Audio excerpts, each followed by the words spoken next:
গাজা ইস্যুকে কেন্দ্র করে উত্তপ্ত মধ্যপ্রাচ্য। এরই মধ্যে লেবাননের শক্তিশালী সংগঠন হেজবুল্লাহর প্রধান হাসান নাসরুল্লাহকে হত্যা করেছে ইসরায়েল। ফলে মধ্যপ্রাচ্যে সংঘাতময় পরিস্থিতির মাত্রা বেড়েছে। আশঙ্কা করা হচ্ছে এই অঞ্চলে নতুন মাত্রায় যুদ্ধ ছড়িয়ে পড়ার। নতুন এই পরিস্থিতি নিয়ে নানা সমীকরণ মেলাচ্ছে পরাশক্তি দেশগুলো। এর ফলে কি করবে মুসলিম বিশ্ব? বিস্তারিত শেখ ফরিদের রিপোর্টে।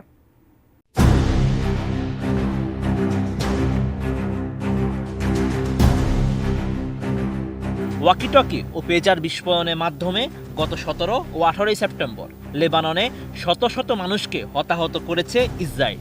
এরপর সরাসরি বিমান হামলা চালায় নেতানিয়াহুর বাহিনী। 20 সেপ্টেম্বর থেকে দেশটিতে পুরোদমে হামলা শুরু করে ইসরায়েল। এরই মধ্যে 7 শতাধিক মানুষের প্রাণ কেড়ে নিয়েছে তারা। এই অবস্থায় ইসরায়েলকে সামরিক যুদ্ধবিরতির আহ্বান জানিয়েছে অস্ট্রেলিয়া, কানাডা, ইউরোপীয় ইউনিয়ন সহ বিশ্বের বিভিন্ন দেশ। তবে নেতানিয়াহুর পক্ষ থেকে বলা হয়েছে যুদ্ধ থামবে না, বরং চলবে। শুধু তাই নয়, দেশটিতে স্থল অভিযান পরিচালনা করার পরিকল্পনাও করছে ইসরায়েল। দেশটির একটি সরকারি সম্প্রচার মাধ্যম বলছে, লেবাননে সম্ভাব্য স্থল অভিযানের প্রস্তুতি নিচ্ছে ইসরায়েলি বাহিনী।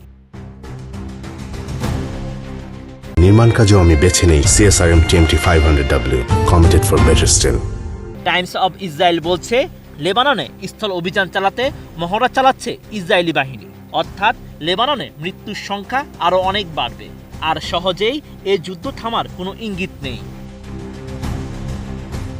এই অবস্থায় লেবানন থেকে নিজ দেশে নাগরিকদের সরিয়ে নিচ্ছে অস্ট্রেলিয়া, কানাডা, যুক্তরাষ্ট্র, যুক্তরাজ্য, পর্তুগাল সহ অনেক দেশ। এছাড়াও দেশটিতে যেতে নিজ দেশের নাগরিকদের বারণ করছে চীন।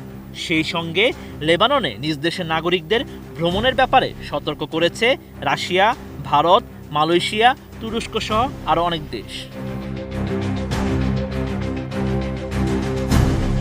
গাজায় ইসরায়েলের অভিযান চলছে গত বছরের 7 অক্টোবর থেকে। তবে এ পর্যন্ত লেবাননে হেজবুল্লাহ এবং ইয়েমেনের হুতি যোদ্ধা ছাড়া অন্য কেউই হামাসের পাশে সরাসরি অবস্থান নেয়নি।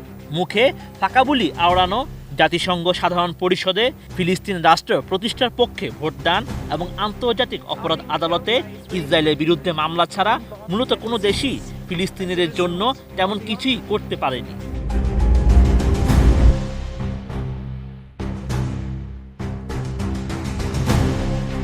গাজায় হাজার হাজার মানুষ হত্যার দায়ে ইসরায়েলের প্রধানমন্ত্রী বেনিয়ামিন নেতানিয়াহুর বিরুদ্ধে ICC গ্রেপ্তারি পরোয়ানা জারি করলেও এখন পর্যন্ত ইসরায়েলের বিরুদ্ধে কোনো অ্যাকশন নিতে পারেনি। লেবাননের ক্ষেত্রেও মুসলিম বিশ্ব বিক্ষোভ মিছিল এবং হুমকি ধমকি দেওয়া ছাড়া কিছুই করতে পারবে না বলে ধারণা করছেন বিশেষজ্ঞরা।